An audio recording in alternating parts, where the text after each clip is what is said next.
Due to the graphic nature of this program, listener discretion is advised. Why don't you just take your mama home some chicken, and then I won't have to stuff my boot all up in your ass? I don't like chicken, and I hate clowns. What's the matter, kid? Don't you like clowns? Why? Don't we make you laugh? Aren't we fucking funny? If you're looking for the hottest podcast in the land, tune in to Two Strangers, One Podcast. Now, here's Chris and Kristyn. Well, hello and welcome to Two Strangers, One Podcast. I'm Chris. And I'm Kristyn. Hello, welcome back. Thank you for coming back. We are loving almost it. Close. We're very, very close to breaking the 200 like mark. We want to get up to 500, so keep it coming. On Facebook. So, once again, thank you for everyone who listens to the show. But I do notice there are some people who... Don't stop. We do have some genuine likes, but then again, there's some people who just like everything. Mm-hmm. And I certainly hope we can change their... I certainly hope we could, have them stop for a moment and go, hey, check this out. This really is a funny show. Now, because what I do is as soon as we get a like... I look at the person's town, and I have this little map, so I kind of keep track, just so we know... No, it's a cool map. It does the... Yeah, I like it. It shows where each... It keeps track of where... we know where you live. Just the city. It doesn't tell... And it's... We can actually they could be lying. Listening to the podcast. So we know who's actually listening. Hide your kids, technology. Hide your wife, because they sneaking up on you. Because they sneaking up on all y'all. I laugh a lot when I acknowledge what you say, and if that's annoying, I'm sorry. What? Like when you talk, I go, or I laugh, and it's just, sometimes it's a little loud, because I listen to our own podcast, and if I catch myself you don't listen to me? No, I listen to us, but sometimes I irritate myself with the laughter and you irritate me every time we podcast. Oh my God, Jesus! Hate on Chris Day. Oh my God! National Hate on Chris Day. The last episode of Two Strangers, One Podcast. You heard it here, folks. It's today's National Left-Handed Day. Today's Left-Handed Day. Yes. Holy Are you a lefty? No, I'm not. I've always tried. I'm going to do it one day. I'm going to train my left hand to work as good as my right. To, see if I could do it, and it's a mess. It looks it looks like a 2-year-old writing my name. It's so bad. If I ever have to write a ransom note, I'll write it in my left hand. You smudge all the ink and everything like that. Yeah. Have a good day, lefties. I heard somewhere in Texas there's I believe it's a guitar shop called Southpaw, and Southpaws are boxers who box that are left-handed boxers. Oh, okay. And but this guitar shop predominantly sells left-handed guitars. Oh. Yeah. So see now with sports and stuff, I'm always righty, okay? Because I'm just dominantly right. But when I played, because we lived in a circle growing up, so we played street hockey, all the neighbor kids. I did it it would be considered the lefty way. I don't know why. So you can play hockey as a lefty? Yeah. Well, that's good because since everyone is coming at you right, you can psych them out. I should have been a hockey star. And also, when I go to hold a guitar, I do it the lefty way. I can't play, but how I would dominantly want to hold it and feel comfortable, it's the lefty way. But then, everybody... Maybe your body's trying to tell you something. Maybe you're a lefty. This is my day today. But I can't write or kick a soccer ball with a left. And it was... So I'm ambidextrous in sport. Because it's always when someone breaks their hand... If you're right-handed, then you can. I always felt bad for those kids that, when you were younger, I didn't feel bad because they had somebody else do their homework then, write notes if they broke, their right hand and they're right-handed and they couldn't take notes. So then it was somebody in class was assigned to do your notes. Oh, someone. Well, I guess I never went to school with anybody that broke their hand. Just, broke their hand and they couldn't write, so it's well, now are they going to take notes? And then it was somebody did it. And that was back in the day. I'm pretty sure they had they didn't do the copy paper or anything like that. They had that carbon. Yeah. So it was okay, so they don't have to write it down twice. Oh, okay. So backwards. I always did you ever see the movie Back to School with Rodney Dangerfield? Yeah. And he has his secretary. Well, he's the diver. Diver. And he doesn't go to class. Right. He sends his secretary, and she's the stenographer, court stenographer, just taking his notes for him, which I always thought would be so awesome. Yeah. That's what I needed in college. Oh, okay. My notes would have been better. Stenographer. Yeah, my notes, my own handwritten notes, sometimes I have trouble reading my own handwriting. Or it's like I'll abbreviate something, or like it's just like a chopped up sentence, and then I go back to read it, and I'm like, what was I trying to say there? What's A-B-E? Yeah. What the hell? What class is this? Yeah. I really should have done better with that. Because you try and be quick, and then sometimes it's like messy. Like I wrote it with my left hand almost. Like, I don't even know what I'm trying to say there, but it's probably important, going to be on the test, so we'll see. Yeah, I was never good at taking notes. Like, I would after a while start drawing. Yeah, I like taking notes, but that's not the right word. I can write proficient notes, but yeah, like I would just, it would turn to hieroglyphics after a while. Yeah. What's this? It looks like a dog under an umbrella. What the hell is this? What the hell class was this? This is a eagle's feather, an eye, a little pyramid. Yeah, just hieroglyphics by the end. A backward C with a line through it? What the hell is that? So you went to New York City I over the weekend. I literally went back to the hometown. I went back to the homeland. I got back like at 5 o'clock in the morning. I miss New York City so much. And first and foremost, from Rochester, it's about a 6-hour drive, 350 miles. And I can go... I thought it was 355 miles, no? I'm kidding. Give or take. Approximately. And so I can drive. Now, I tend to make sure I leave in the evening so I don't have to hit traffic. And when you drive at night, it is the best. Yeah, There's nothing around. Because I lock in my cruise control, and for the most part, it's 65 miles an hour, so I go about 10 miles over. Because it's one of those weird, funky laws where if you can go about 10 miles over the speed limit, and it's not considered speeding. Oh, it's like 10 miles. Like 5. 20 miles an hour. 20 miles is definitely speeding and point worthy. Well, at least in New York State. I don't want to give anybody bad information. Now all our listeners are mad. They all got tickets. Well, Chris said we could go 10 over. Like, son, did you see that sign back there? It said 80. No, you're on Highway 80, asshole. Yeah. I thought it was 80 miles per hour. I'm sorry. And so, it's leaving Rochester. It's all highways. I mean, there's no traffic here. Right. All highway down to, now I actually went a little bit of a different way because I stopped over in Middletown to visit a buddy of mine. Where's Middletown? Middletown is about an hour and a half north of New York. Oh, yeah. And in the past, I believe... Because you were saying you, go through Pennsylvania. I was like, usually... Because there is that way where you can... Yeah, usually I go to the middle of New York State, straight down through Pennsylvania, hook a left, through Jersey, into downtown Manhattan. Yeah, because I did that once, years ago when I drove to school, and I never wanted to do that way again, because I know when I hit Jersey, there was they were doing some construction, and that was it for me. After that, I was like, because it was just a mess, just because of the construction. So I always, now it was just a straight shot from, I stayed in New York. I didn't go in any other state. I went to 17 West. I was just about to say, that's where I was. And there was no toll booth or anything. And on 17, there's no tolls, but... so anybody in Rochester going to New York. Yeah, anyone going to Rochester. And I'm pretty sure this is boring as hell to anyone outside of New York State. But what happens is, yes, there's no tolls, but if you look at the map, you're weaving through the mountains. You're going through... Right. That. And it's if your car breaks down, you're in the middle of a horror movie. You are. Yeah, I remember. It's just mountainous, and I mean, there you could easily speed because nobody's around. You can speed, but the roads are so wavy that I'm trying not to fall off a cliff. Now, when I went down, it was raining then. So, usually I have the cruise control locked in around 75. I had it at 65 because, I don't know where I can't see where I'm and there's always, antique shops on the way. It's where are you? How are these people even open? Yeah. Who are going to these places? Yeah, it is real. And you're literally going through the mountains. And so you totally avoid Pennsylvania and Jersey that way.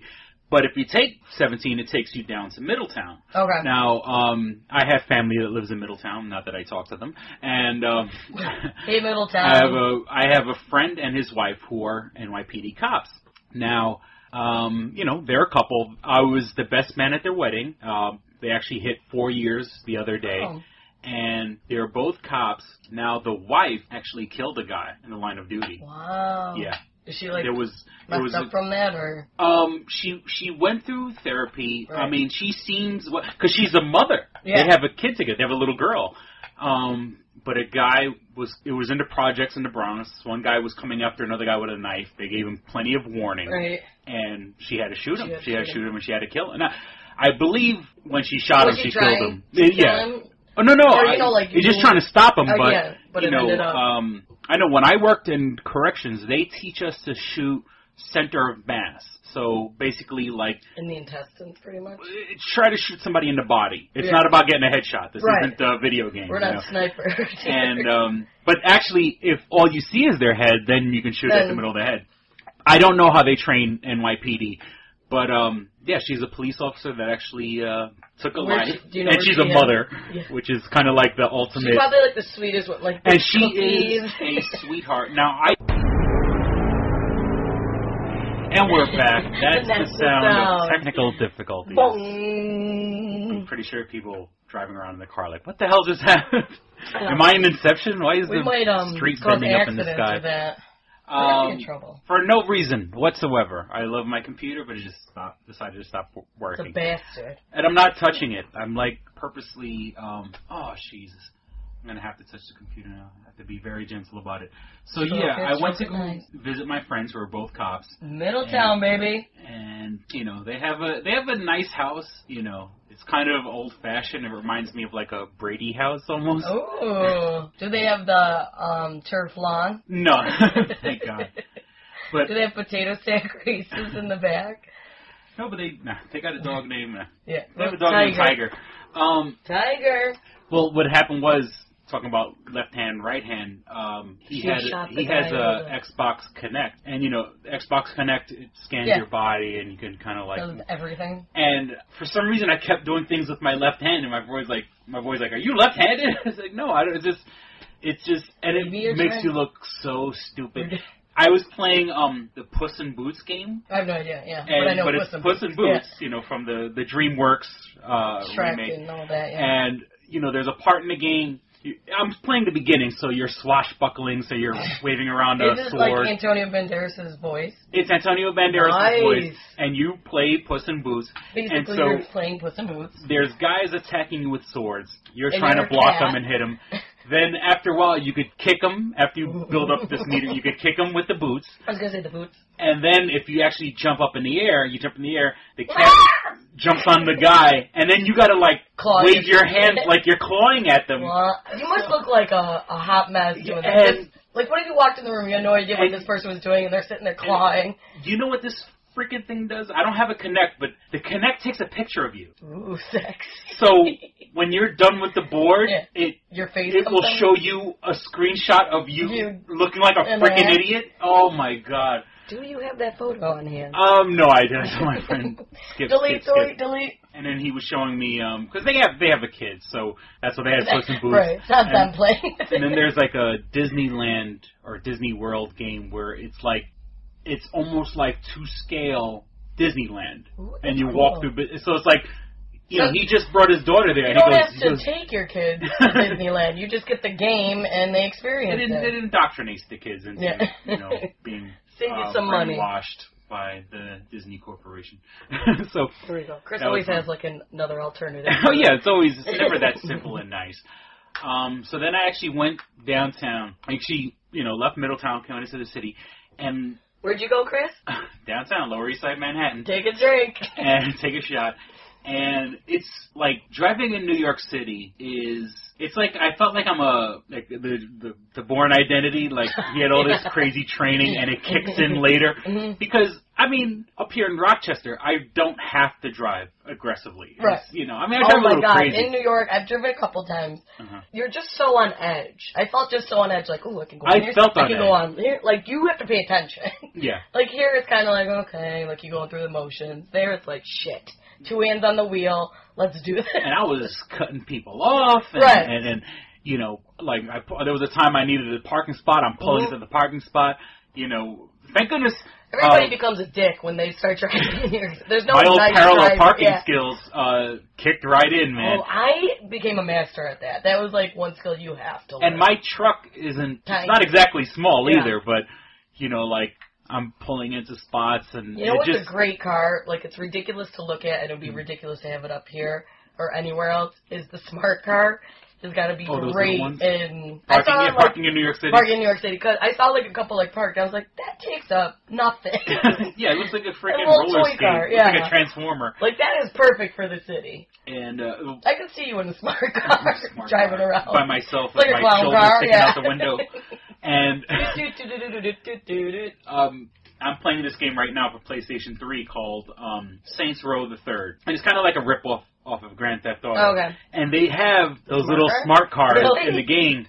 And, of course, badass. you know, to rebrand, they call them emus, like the bird, emu. And you actually get points for every emu you destroy. There's a challenge in the game where you get a trophy if you blow up 100 emus. They're all, like, in one line. But obviously, through the course of the game, you see one, you just chase it down and blow it up. Because, of course, it's, like, super easy to destroy. And, One hit. So, back to New York. Emu. You know, seeing my mom, because my mom doesn't get a chance to see my daughter as often as she likes, so, you know. Well, the good thing is I'm glad I stopped off at my buddy's house because they gave her, like, this little princess dress to put on. I brought it to my mom's house. My mom had a fucking heart attack. Oh, she's so cute. And, it was good seeing family, and, like, of course my mom has to call the whole fucking world. The whole family is coming to town. And, you know, with the baby. Because my baby, she turns 2. Couple days.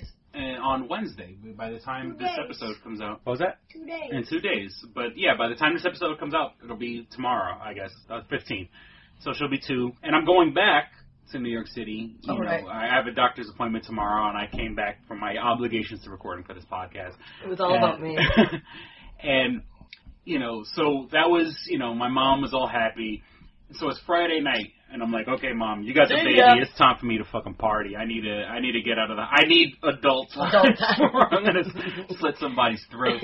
I go crazy. So my boy, Andy, now I promoted him on our Facebook page, facebook.com/2strangers1podcast.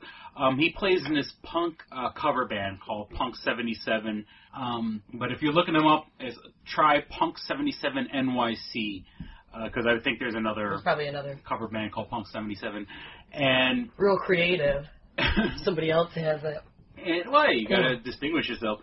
And they were playing downtown. Actually, really, like I could have walked there from my mom's house, but I was so lazy I drove. And $5 cab ride. Are you familiar at all with a place called Meow Mix in Manhattan? Never heard of that. Well, Meow Mix was a very famous lesbian bar. Oh, okay. I was going to say, it sounds a little... Why would I be... You know... No, it's anyone who's ever seen the movie Chasing Amy, that's... I mean, oldie. You know, from the mid-'90s, and so in Chasing Amy, that's where he sees Ben Affleck's character runs into the... I forgot the other girl's name. And actually, before it was even Meow Mix, it was called the Americana Cafe. Mm-hmm. I don't know if I told this story, where I used to go there when I was like 11 and 12 and play pool. Right. Because my friend's mother owned the place. Yeah. And so it's a bar. I'm 11 years old playing. We weren't drinking or anything like that. Right. But I had a huge crush on his sister, and it was me and my boy. His name was Anthony. And it was called the Americana Cafe. And on the side, they had a big mural that was like the Statue of Liberty, you know, kind of like graffiti style, but it was pretty cool. I think it was done by that guy Chico that I mentioned the other episode. Was it Banksy or whatever? No, Banksy's an asshole. Yeah, Chico's cool as hell because I've ran into him a couple times. What up, Chico? And so, like I said, it was Americana Cafe. Then it turned into Meow Mix. I don't know if it's been anything since then, but now it's called the Local 269, and it's kind of just a flat out dive bar now. Okay. And so my friends were playing there, and honestly, I have the videos on my phone, and I'm gonna post them up on our page. These guys are really fucking good. Like. You know, I could attest, and I'm not even saying this because my friends, the bassists in the band, they are really good. It's a nice, full sound, and, you know, it's punk covers. I have them, the two songs I have is they're covering Rockaway Beach by the Ramones. Oh, okay. Rockaway Beach, and what happened was I purposely just pulled out my phone at different times because I just wanted to catch a random song. Logan. The other song is called Cretin Hot, which is also by the Ramones. I'll be honest with you, I'm not familiar with the song. It's just a coincidence that I happened to catch them doing two Ramones songs. So they cover other things, other punk bands. But we'll never know because you didn't record the other ones. Well, go see the show. It's there worth you go. It's honestly, I'm not even saying that because my friends are in the band or my friend is in the band. It was a great, great, great show. Cool. And so what it was happening, there was kind of a mix-up with the book. Not a mix-up, but there was a misunderstanding. So they ended up, they were opening up for, like, this death metal band. Uh-oh. So, that's two different genres. Towards the middle of their set, the guys are coming in. And these are all, I hate to put a stereotype on death metal. Death metal guys, as much as I love them, are assholes. Let's Well, listen to the songs. Let's be real about it. I like death metal. I've met Chris Barnes from 6 Feet Under and Cannibal Corpse. Cannibal Corpse. I have the that name of their band. I have that stuff on my iPod. Deicide. I like, all these hardcore death metal bands. Friends, that's like their bands. I'm not. And you think they're going to be nice guys? I'm coming from, I'm not trying to just put out a stereotype uninformed. Right. I know death metal bands. I've met death metal singers. Mm-hmm. I have friends that are into death metal. For all intents and purposes, they're assholes. Yeah. And especially that a punk band is opening for them. Yeah. But to show you, these guys were actually digging it. You know what I'm saying? And it's hard for you to for a death metal guy to like something other than death metal. Because there was a guy, they were setting up, but they're taking the time setting up because it's at the beginning. And he's standing next to me. Now, the death metal guys tend to have that dead, straight hair. Mm-hmm. So, I'm nodding my head because I'm into it. But he's doing the full-on death metal with the hair whipping back and forth. That was pretty cool. So, did you touch his hair? No, that's You'd probably be killed if you did that. And it's so funny when these guys, they're super hardcore death metal, but they have the most beautiful hair. The ones with the long, straight hair. Great. Kitty, because it's just petting it. They have beautiful hair. But I'm just saying, exactly. I wish my girl had hair as nice as yours. What kind of treatment do you do for that? What are you doing with that hair? And it's you're supposed to act like you don't give a fuck, but, there's a lot of nice hair. Care to take care of hair that long, It's not... They're getting their hair taken care of. It's not wrap and go, wake up and go. No, you're brushing it 100 times. Marsha. Putting some special conditioner. So, to be a testament to how good they were, even the death metal guys were banging their heads. And so we leave, because they were opening. They were the opening band. But they're worth it. They're probably going to be headlining soon. So if you're in New York City, check them out, like punk rock, and I do have to say, I like a full sound. It was like a fucking assault. You know what I'm saying? And to me, that's a compliment. And it's like an assault. So my boy Andy. Just to show you the split of worlds. First he's rock star on stage. Mm-hmm. Then he's oh wait, I got to get to this other gig at the Canal Room. Now the Canal Room is in downtown Manhattan, it's take a shot. And it's an established. It's an established Canal place. Street? It's on Canal Street. Canal Street? Where you could get all that big shit. Avenue in the Americas. Okay. It's if you're coming over the Holland Tunnel. You go right there. It's right over. It's over the transit precinct. It's called the Canal Room. Look it up. Now on Fridays they have a '90s cover band. Ooh, that's fun. It's '90s, and it was called. And so they call the night Saved by the '90s. All right. But the band is called the Bayside Tigers. Nice. Saved by the Bell. The team from Saved by the Bell. And when they came out, do they look like? No, they don't look like... Zack Attack. No, that was the name of their band.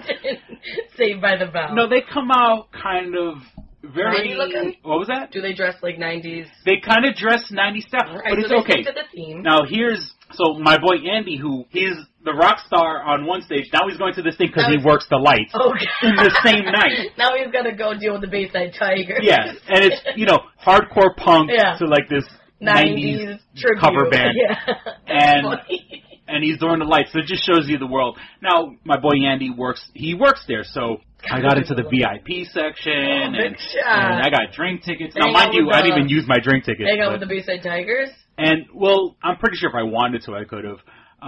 But I got there, basically we got there in time just to do the lights, and as soon as they were over. Now, when we first got in there was this DJ, this actually really, really cute DJ, Asian. If I had to use my Asianometer, I would say she was Japanese. Asianometer, folks. Asianometer. I like to think I'm as ignorant as I may sound on certain things. I would like to think I'm pretty good at picking people out. Asian. She seemed Japanese, and her DJ name was DJ Toy. Okay. And she was playing 90s music, and it was like so it's just a whole theme. It's a whole 90s night, and the night is called Saved by the 90s. And is it like every Friday, or I believe it's every Friday, and because they have signs on the outside. It's part of their shtick. Yeah, and I think like the live band plays every 2 weeks, like every other week. But like I think every Friday is 90s themed. If at the very least they have the DJ. Right. And DJ Toy. Yeah, and this week it was DJ Toy. Very attractive. And now, mind you, Were you hanging out with the DJ? I'm behind the mixing board and the lighting board. You're a VIP? And or just no, not. I got a VIP wristband, but you were just hanging out. I was working with my buddy, and you know, she had a nice little figure on her. She was wearing like these gold lame probably got like 2 videos of the Friends band, but he got like 1,000 pictures of this DJ. She had a nice little body on her, and she was really, really good. Like, you know, and I'm watching it because I know people that were DJs. Shit, but I have no idea where to start, what to do. You have to learn. I feel like it's like you know, you have to grow up in that. Catalog you have to take a mental note. Some people are just naturally good at like beats per minute. Right. You have to really, really pay attention to beats, and that helps you mix stuff and speeding up, slow it down. And when you have... I feel like I need to learn that. I'd be all screwed up. The most famous turntable, most of the DJs, is called the Technics 1200s. Those are like... Technics 1200s. Sure, it's like, what, $1,000? I'll show you. It's the last time I really hung out with DJs, I'm talking 97 or so. Back then, they were $450 a piece. They're probably more now, but those are like the industry standard. You can't beat a Technics 1200. Now they actually have a little. DJ, folks. They have a little slider on the turntable where it's almost mathematically calculated like beats per minute. So now if you have a song that's 120 beats per minute, with the song trying to mix with 128 beats per minute. You could actually move the slider up 8, and it will help you. It will help make or if you move one down 4 and move the other one up 4.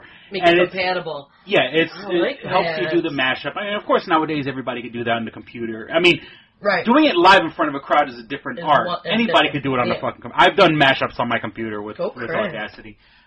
Doing it live in front of a crowd, a whole different thing. You know, and then you're in the dark, you're looking at albums. Right. But when you're the person that's like a DJ, all this shit is like a beautiful mind. It's already in your head. You already know what goes with what. So, there was this one DJ for my sister's. We had our surprise 30th in New York City in December here, and DJ Baby Blue was the name.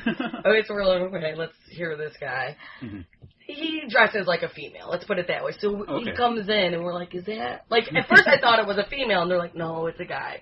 Like, straight up, if you saw from behind, you're like, oh, it's a girl. And suddenly the face, you're like, oh, that's a guy, okay. But he had the best... I loved it. It went from every genre, just mashed them. Yeah.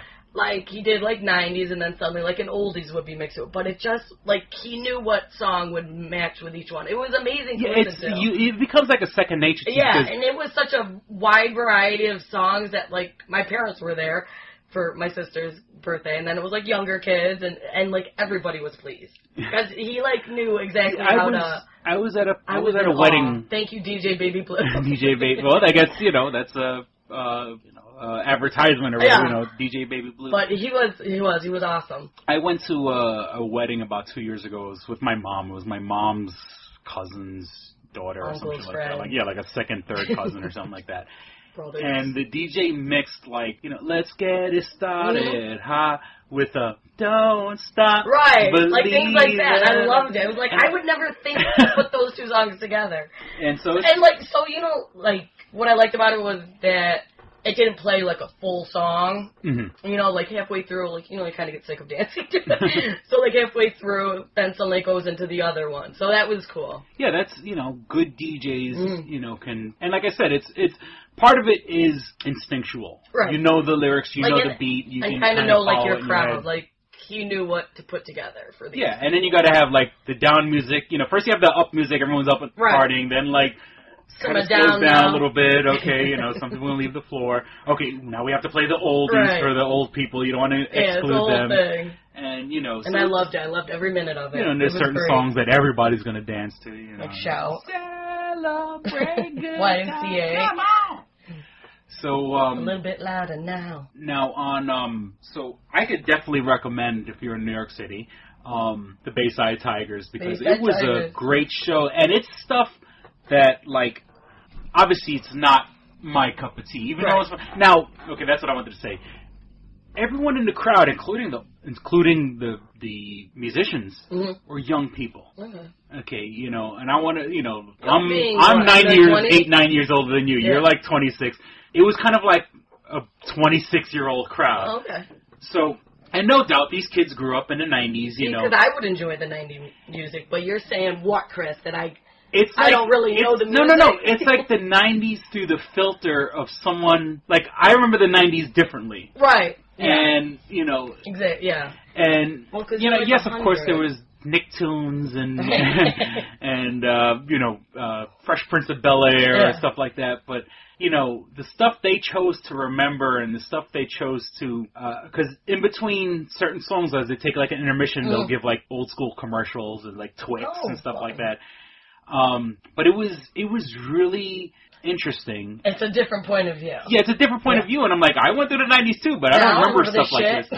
But I did like they 55 new emails. I'm popular. Chris, don't email Chris. It's just junk mail. Like they did, like Britney Spears, "Hit Me, Baby, One More Time." Of course, but that was like 98. That's the later 90s. Yeah, no, I mean, you know, it kind of spanned all the 90s, but you know, but they rocked it out. They rocked it up, I guess, a little bit. You know, and then they actually ended on, well, not ended, but like right before one of their encores. What was the encore? I would walk 500 miles. Now, that song to me doesn't really work. But they made it their own. They made it more rock, and it was fucking awesome. You know, for like a song that I don't particularly like. Right, I was banging my head. And, that's cool. I gotta check out the Bayside Tigers. The Bayside, and I know that I love the name. Since I was with my friend working in the booth, and we had the set list right there. On a whim, they played because I guess it was their manager's birthday or something like that. So I guess the manager is like a fan of harder music. They played Rage Against the Machine. Oh, now, mind you, that was in the 90s. Yeah, they're covering. You know, you have to understand the rest of the show stuff, right? Is, you know. What's going on? I'm torn. I'm already fast. This is how I feel. Natalie Imbruglia. Natalie Imbruglia. And, just like the poppy side of music. I would walk around. Wish you would turn back from the stage, my friend. So that's kind of like the same. And then all of a sudden, fuck you, I won't do what you tell me. Fuck you, I won't. And then the crowd was like, it's like the scratch. Like, it was, you could tell, because it was a bunch of the kids, it was a bunch of douchey kids. It was a bunch of douchey late 20s kids. I did not. You're some kind of late 20s almost. Are you calling? But you're not a douche. You're not a douche. I know exactly what you mean. It was like, I hate when you go to places and guys, they're dressed up and they're kind of goofing on stuff, like, because they're too cool for the fucking room. Right. Those kind of guys. Can't stand it. It's like, really? Can't have a good time? Like.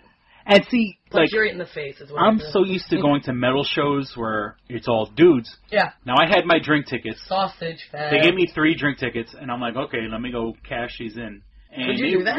Sometimes they're like, there were places where they're like, no, like, you have to get a drink, or you're not getting money for this sort of thing. Yeah, no, not cash in, excuse me. I meant to actually get a drink. I mean, not that I drink, but, you know, get a ginger ale and cranberry juice or something like that. So, it was, let's just say, it was a nice crowd to squeeze myself through, because it was a lot of girls. And, like, you know, it was, you know, because I hate it when guys go, oh, you got to go to see this show because there's girls there. Yeah. And that's not a reason to see a band. I went there. I got in for free. I was in the VIP section because my friend's working the lightning there was board. There happened to be girls there. Squeezing my way through the crowd, oh boy! Chris got a lot of drinks that night. It was very, very nice. But can't even. It was an all around good night. But it was funny, like to go from 70s punk to 90s pop, and then on Saturdays, I think it's like Back to the 80s, like Back to the Future is the theme of the night. And at the same place? At the same place, the Canal Room. And the live band that plays there is a band called Rubik's Cube. Okay. Which I haven't seen live yet, but my friend Andy does audio and lights for them also, so he works the board. But it's like, it's so funny, like because we work on a board, they have these really, really cute girls come up and ask if we could have the band play a song. Give a shout out to their friend's birthday, to Logan. And, Happy birthday, Logan! Hope it was a great night. He's busy working on the lighting board. Right, he's got shit to do. He's got no time to... Just say happy birthday to Logan. Yeah, fuck you, Logan. And go talk to the man on the mic, all right, Logan? Yeah, so it was a really, really interesting night, and I obviously don't fit in. It's a bunch of douches, and I guess if I came off the street, I could have just gotten in there, but I got my scruffy beard, my long hair, surrounded by these douches. Big baggy button-down shirt, my fucking, Hot Topic shorts and my sneakers, and, everyone else there is kind of like douchey late 20s. Well, speaking of... Late 20s. Right before I got into the Canal Room, I saw Jonah Hill. Undeniably, Jonah Hill. Did he go into the Canal Room? He didn't go in. I thought he was going to. And that would have been awesome if he did. I would have been in the VICT section harassing him. Ask me about my wiener. I wanted to say something, but what are you going to say? You could tell he had a baseball cap on. He's kind of trying to be incognito. Thankfully, he's fat again. He's getting I've heard fat again. Been, I like him fat. I don't like skinny Jonah Hill. Fuck that. I want fat Jonah Hill back. Fat is funny. Skinny with a big head is not funny. Fat is funny. It's I understand your health and everything like that. I understand it, but we're not here about that. I understand you want to be healthy, but fuck that. We're here for entertainment. So he didn't go in. He didn't go in. And you got shy. You couldn't. I was going to say something, but I didn't. But especially when they're trying to be incognito, sort of thing. Yeah, he was kind of. You could just. You're like, Jonah Hill, man, what's up? Everybody's around. You're like, sorry, man. When anyone's wearing a baseball cap, I kind of, I can tell they don't want to. Because who's the other one? From Shawshank Redemption. Morgan Freeman. Not Morgan Freeman. Tim Robbins. Tim Robbins. I ran into Tim Robbins. Just ran into him at it was a comic book store called Forbidden Planet, and he was there with his kids. And coincidentally, I was also with my friend Andy. And my friend goes, "Oh, Mr. Robbins, I'm such a big fan." And you can tell he was polite. He goes, "Thank you, I really appreciate it." Kind of like he literally had a trench coat with the collar turned up. It's sad you gotta and look like that. A hat pulled down. Well, if you wanted, especially in a place like Forbidden Planet, he's lucky he didn't get swamped. Just for being a celebrity, Just gotta put my trench coat on. Yeah, and he literally had it almost looked like a joke, but that was years ago, and so I was. I walked by once. We were just walking around the city. I think we were going out to dinner. It was now I can't even think of his name. On Entourage, he plays E. Oh, yeah. That little Irish guy. Yeah, he was the tiniest little fucker. Yeah, he was like my height, about 5 foot. We're like, was that? Like, we just walked by him and we're like, was that him? He's short. We're like, he looks tiny on TV, and then you see him in person, you're like, yeah, you're a tiny little guy. Al Pacino. Yeah, right? Yeah, so that was my fun-packed Friday night. Hung out with Jonah Hill. Saturday, I kind of just spent the day with the family. Doing family things. Now, my mom refuses to baby-proof the house. It's an old lady house that has porcelain. She's not changing for nobody. Picture frames. Anything breakable. Flower vases. So Rita those little stupid porcelain. And my daughter just... Me break this. And I let her. I said, baby, go ahead break everything you like. You find glass, you break it. You break it. You throw it. I told my mom. Eat it. Chew it. No, I don't want her to get hurt. As soon as she broke, because she broke like 2 picture frames in a matter of 20 minutes apart. Well, she just, like, punched it. I mean, as soon as it broke, I cleared out of the area and swept it up and mopped the area just so there's no Every 20 minutes you just hear something. But then she picked up another one. And now, mind you, you would think I would just not be lazy because I don't want to clean up this stuff, but it was like a matter of principle. Go ahead, break it, baby. Go on now. And my mom because my mom had like this stupid porcelain frog that my aunt gave her 30 years ago. And I'm like, well, don't have it out. I told you, don't have it out. I told you, baby-proof this goddamn house, you know. So I just let my daughter just walking down the hall, I could see her break everything, and she's like about to turn terrible too. So fuck that. I just said she hulked the house. Let's see if this porcelain duck can fly. What is this? Expensive, fragile, fragile. It's Italian. So I've been doing a lot of driving. You know, then I came back. Well, then I hung out with some friends. Work, 12 hours. Yeah, it's around the city. You know, then I had to take my daughter to church. My mom wanted me to take her to church. I'm not really a church goer. Chris went up in flames when he walked in. And I walked in, and of course, my daughter, you know, she doesn't want to be in the church. She's all shuffling and making noise, so I had to like take her outside, which saved me some headache. And so I'm walking her around the block, and you know that my church, even though I don't go to church anymore, that's my community, and I know a lot of people there. So I'm seeing a lot of people saying hi, and oh, this is my daughter, and it's good to get in contact. Like I felt like I'm back to my roots, right? Like a reunion. Yeah, and but it just, you know, I wasn't really keen on the whole church thing. I was kind of glad she was fidgeting to go What'd you outside. do? Like, come on, Raven, come on, cry, Raven. And then we'll go. You know I don't want to be here. Then we'll go break some more stuff at the house. Come on. And I'm sorry, she's in her terrible twos. It's your excuse, but it's really you instigating her. I'm poking her with a pin. Cry. Sorry, I gotta go outside. Sorry. And it's just like, then after Mass, my mom drags me to one of the supermarkets, and it's like, my neighborhood has gotten so fucking gentrified. Yeah. Let me tell you, I'm fucking sick and tired of white people. I really am. It's like sitting across from me. It's always the guys with the hairy legs and like this. Those guys with the hairy legs. Sporty sneakers, not sporty sneakers, like cross trainer sneakers with the shorts just up over the knee with the hairy legs. Oh yeah, I know what you're talking about. Those jean guys. Shorts over the knee, tight. And like, I don't want to see that. I'm a female, and I do not want to see that. And I was born in that neighborhood in '77. And so really, Chris owns that place. Yeah, you hear that, mine. white people? It's you know, where's if you want to consider it property, I mean, you know, that's to say, once my mother passes, I mean, that's my territory. That's my territory. You know, coming back, you bitches. people moved into my hometown. Enjoy it now until Chris gets there. To the point where I can't even go back there because I can't afford to live in my old neighborhood.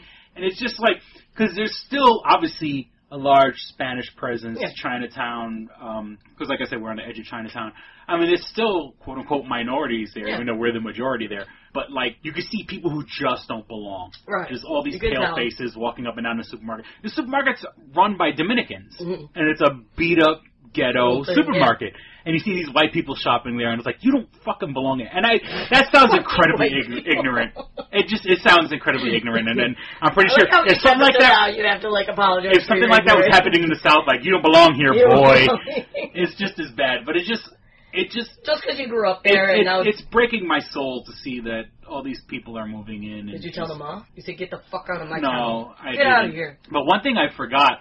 Chris is raising hell. I forgot about my neighborhood. Is even though as crazy as New York is with traffic, my neighborhood is relatively chilled out when it comes to traffic. My neighborhood is the neighborhood where they bring the kids from Chinatown to learn how to drive. Oh, like when you're behind the seat, behind the wheel of a car, like watch road out. testing where they give the classes. Because I get stuck behind so many student drivers and kids trying to make a U-turn and kids.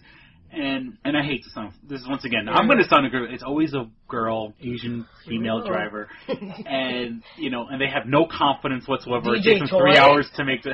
Tell me DJ Toy is a good driver or a bad driver? And, DJ Toy's cousin. And, oh my God. Sorry, Chris, I'm sorry, the females are bad drivers. Yeah, female Asians. Female Asians. Well, in that neighborhood, it's very likely Chinese. It's not really anything else. On an geometer. I have Chinese female Chinese friends on my Facebook page. Girls I went to high school with, girls I went to school with. I love you all. And, you know. Do they have licenses? Because Chris wants them taken away. But it's just, I forgot. How bad it was. I forgot driving through my neighborhood, cars with student driver stickers on them. Because there is no driving school in my neighborhood. Mm-hmm. They all come from Chinatown. So they're all just going to drive around. Oh, boy. And it was... What a headache. Quite a... I don't want to say eye-opening experience. Here we go. See? More ignorance on Chris is that. Now you got to apologize again. I want to be apologized. I'm wearing a shirt that says Jesus hates you right now. So. Yeah, so he's getting rich. I know I'm going to go to hell. Surprised you didn't burn up when you burst into flames when you went into that church. Yeah. Well, spraying holy water. The church is filled with enough fucking hypocrites. At least I'm honest about my fucking... Preach it, Chris. Yeah, it's just, and it's... And, my mom is there with all the other old ladies, and there's old lady politics. Like their own little community. And coincidentally, I saw the mother of the kid I was hanging out with on Friday, who's friends with my mom, but she hates me because she thinks I fucking... Corrupted him? She thinks I corrupted her son. Way to go, Chris. And But she's hanging out with your mom. And she goes, my son tells me everything. No, not everything. Your son tells you what you only knew. Yeah. And it's like, it's one of those things where it's that holier than thou, and Andy, if you're listening, I love you. And, it's just, I didn't corrupt your son. Your son was... Your son corrupted me. I didn't corrupt your son. That's the way your son is. Mm-hmm. Don't get mad at me because you don't know your son, and so shit like that, unless she literally, walked by me, didn't even acknowledge me. Really? Meanwhile, I'm hanging out with her son right. before, I was in the wedding party of her son. Yeah. You know what I'm saying? Blasphemy. So it was pure just blasphemy. Yeah, and I do have to say, and this is really serious. Not serious, but this is getting serious. I know why when we promote our page, we say the Stitcher app for Android devices. From Rochester to New York, it's a 6-hour drive, and I use Stitcher. Okay. No doubt. For people who don't know. The Nerdist is back on Stitcher. The Nerdist actually was off Stitcher for a little while. Chris Hardwick, he kind of has his podcast called I was going to say, you must have mentioned it or something. Yeah, I remember hearing that, and I was like, how do I know the Nerdist? And Chris Hardwick, he was the co-host of Singled Out. Great show. That was such a great show. With Jenny McCarthy, and back when she was really hot. Oh, speaking of, real quick. Did you see Jenny McCarthy? Another person to add to my blonde list, which I... Jenny McCarthy. You forgot Jenny McCarthy. I said Jenny McCarthy last week. Kaley Cuoco. Yes. Big Bang Theory. You did forget her. But I could tell you... Jeez, Chris, this list is 20 people long. For hating blonde. For someone who doesn't like blonde, blue-eyed. Right. Kaley Cuoco. Which you could tell the minute... She's like a Beyonce. The minute she stops working out, she's going to be huge. Because she has fat arms. I'm sorry. Watch Big Bang Theory. She has big arms. Maybe she just doesn't want him to Madonna muscular. She's got big arms, and that's just a symbol of the minute she doesn't have a career, she's just gonna balloon the girl out. from Big Bang Theory, Penny. Penny's gonna Penny be and her fat arms. The minute she's she doesn't have a weight trainer up her ass, she's gonna be 400 pounds. Well, clearly it's not the best weight trainer for arms or fat. Well, yeah, some things are just natural. Some girls just have naturally big hips, no matter how much you work out. Birthing hips, Chris. Birthing hips. Okay, birthing hips. Whatever you want to say. You try carrying a baby for 9 months. Oh, okay. Shooting it out. And then trying to shoot it out. This baby's kicking me from the inside. Get this demon out of me. So, Chris Hardwick has a podcast called The Nerdist, and it's actually turned into a whole network. He has cool. Oh, what's his name? He's sometimes Neil on Tyson. I forgot his first name. He's sometimes on the physicist. That black. No idea. I forgot his first name. I know his name is something Neil Tyson. He has a show on Chris Hardwick's channel. He's sometimes on the Chelsea Handler show. Who's that? Neil deGrasse Tyson? Oh, Chris Hardwick. Yeah. Oh yeah, Chris Hardwick. And he used to have this show. He used to have a segment on G4 called Gadget Pr0n. But he passed it off to his friend Matt Mira, who I cannot stand Matt Mira. I'm sorry. I hope that doesn't get me kicked out of the podcasting world. Matt Mira and Jonah, whatever his face, they're Chris Hardwick's cohorts. Neil deGrasse Tyson? Neil deGrasse Tyson, yeah. deGrasse? And he's an astrophysicist. Oh, okay. But he's kind of like a pop star, you know, like he's trying to make it accessible to other people. And so he has a show on the Nerdist network. A couple other people have shows on the Nerdist network. But his two top cronies, Jonah and Matt Mira and Jonah something or other, they're jerks. They look like fucking Muppets. Because I was listening to them on Stitcher last night, and it was an episode where they got drunk, and they're kind of fucking racist. Like, I mean, at least not real. At least I kind of Chris apologizes for his ignorance. At least I acknowledge my ignorance. These guys are drunk, and you know, when people get drunk, you see the real side of them. So, you got that brown liquor in them. Dark liquor. Matt and Jonah are fucking racist. And they look like now because the Nerdist also has a TV show on BBC America. Okay. You know, I mean, I guess they just haven't had a chance to have a show in America. They film it in California, but it's going over. They show it on the BBC America network. And so they had a show the other day dedicated to nerdy women. Okay. And don't get me wrong, you know, I enjoyed it thoroughly, but every woman on that show was attractive. Okay. They didn't have any ugly nerdy nerds. Women. All of these girls were models who happen to wear glasses, you know what I'm saying? I mean, and I'm not denying that, you know, okay, this girl's really into video games, or that girl's really into podcasting, or this girl, they had a girl during the show building a Lego X-Wing, which is, you know, from Star Wars. Okay. X-Wing jet, like, while they're recording, there's a girl putting together this whole thing. You know, so and of course, all these girls are attractive. Blonde? Even, there was one blonde, and she was part of this, what they call the Fragger girls, which are like, it's a girl community of nerds playing video games. Oh, Fragger? Like, frag, because when you throw bombs and you shoot people. This is ridiculous. It's called fragging somebody. Ask your brother, he'll tell you. Just a fragger. They call it, when you frag somebody, it's like shooting them like a fragment, like when a grenade blows up, a grenade breaks into fragments, so there's a whole girl society of Fragger girls. Fragger girls. Meet the Fragger girls. That just sounds wrong. And so she was a blonde. So basically, from what I'm getting, is that more nerdy females are brunettes. Yeah, well, in that particular according to the show. And Fraggers are blondes. Fraggers. It was, you know, they had Felicia Day. Felicia Day is a redhead. The girl that was building the Lego thing, she was kind of Auburnish. Auburnish. They had... You had a good memory, Chris. It's funny how they go, we're going to celebrate women today, and everyone they had on was gorgeous. Meanwhile, Jonah and Matt look like fucking Muppets. Dumps, you know? At least Chris Hardwick is Hollywooded he's got a nerdy, cuteness. And he was in the very original cast of Rock of Ages. Really? Yeah. I didn't know he could sing and do all that stuff. has... Is that how he got started his career? On the Nerdist TV show, there's a guy named Mark Furman, which Chris Hardwick and Mark Furman had a band together called Hard and Firm. Hardwick and Furman. Yeah. They had a band, and it was all nerdy rock music. Because Hardwick is kind of rocker, but he's kind of like a Tenacious D where he overdoes it, but it's not that he doesn't have talent, but he exaggerates. And so, you know, at least Chris Hardwick looks Hollywood. He's presentable on TV. Oh, yeah. Jonah, these other two? No. Jonah is, you know, I'm getting sick and tired of these hipsters with their fucking beards. You know what I'm saying? I mean, I got my goatee and everything like that. But a goatee is different than a beard. You know, people are getting beards now, and there's just a douchey thing about it. And Matt Mira is just...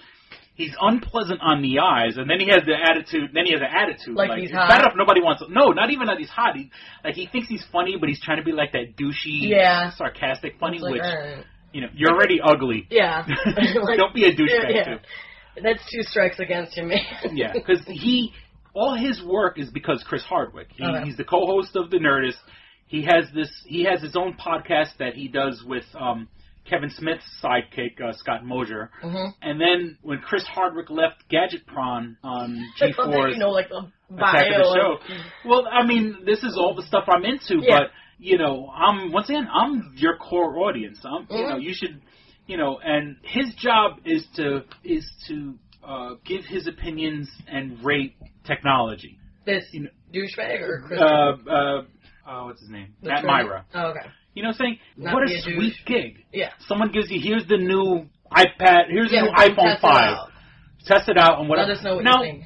You know, of course, you gotta, but then like there's he would give his opinion, but it was like, I could have checked this, but I didn't feel like it. You know what I'm saying? Like, fuck you. You know what I'm saying? Like, I would do your job for free. Right. You want to give me a new toy to play with and test it out? I'll be more than happy to test it out. And I'll give you an honest review without being a douchebag. Like, he's just being, like, you know, don't even mention it. Funny? Like one of those douchebags. Yeah, like, it's funny and it's he's like being funny, sarcastic, ironic, and he's not. Yeah, some people don't know how to do that right. And plus, like I said, they just had this episode where he's drunk and he's racist. Because he said he made a joke about, because they were talking about the Madea movies. There's a million Madea movies. And so then they were comparing Madea movies to the Ernest movies. Remember Ernest goes to jail, Ernest scares stupid. So they said, what if they have Madea goes to Africa? Mm-hmm. You know, because I think there's an Ernest goes to Africa. I could be wrong. Or maybe I'm not. And so then Matt Mira goes, well, that would just be Madea going home. That's fucked up. That's real fucked up. But Chris Hardwick saved that bit. He goes, what's the one genre that everybody's doing today? He goes, zombies. Madea meets zombies. That would be the greatest. You know, Tyler Perry, you know, I know you have your established audience. Right. He has a built-in audience. If he was to cater to the nerd crowd and do a Madea versus the zombies vampires. Movie, and they would think, Madea the vampire. Zombies. Like, you know, how you doing? Hallelujah. The zombies. Look at the zombies. That would be epic beyond epic. Because Tyler Perry, she gets all gangster and shit. Madea with a chainsaw. That would be.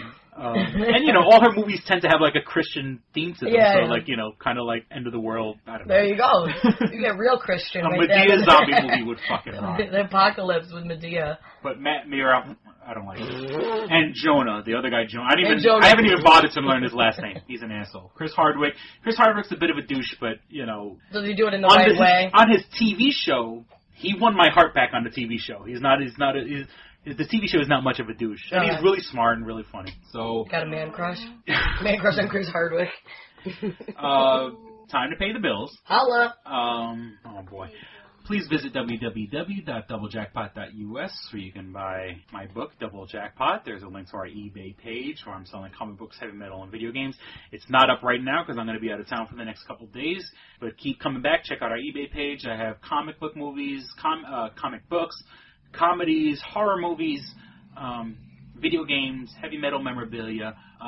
Everything, yo. Everything. If you like the show, you're gonna like what I'm selling. But come back in a couple of days because it's not up right now. Please like us on Facebook, facebook.com/twostrangersonePodcast. Hover over the like button and hit show in newsfeed. Share us with your friends. That's about it. Yeah. My stomach's hurting. Chris is gonna be sick. That was great. We certainly hope you enjoyed listening to the show as much fun as we had recording it.